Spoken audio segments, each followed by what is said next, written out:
ভালকে দে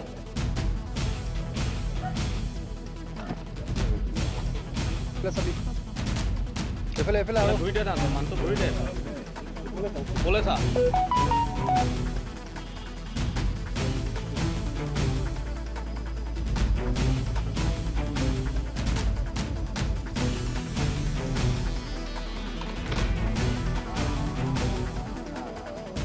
আমাৰ পুৰণিগুদামৰ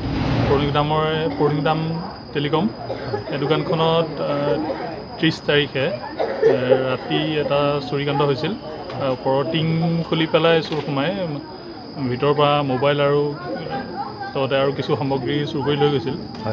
সেই চুৰি কাৰ্যটোত জড়িত চোৰজনক আজি কৰায়ত্ব কৰিছে আমাৰ পানীগাঁও পঢ়া চকীৰ আৰক্ষীসকলে কি নাম আছে চুৰজনৰ নামটো কি চাইদুৰ আহমেদ ক'ত ঘৰ আৰু ইয়াতে বাবু বুলি তাক জানে কিহৰ লগত জড়িত চুৰি কাৰ্যৰ লগত জড়িত ক'ত ঘৰ তাৰ ঘৰ এই দোকানৰ বেক চাইডেই হয় আৰু বেক চাইডে আচলতে আমাৰ দোকানখিনিৰ যিজন ঘৰটোৰ মালিক হয় তেখেতৰে মাটিত পিছফালে থাকে থাকি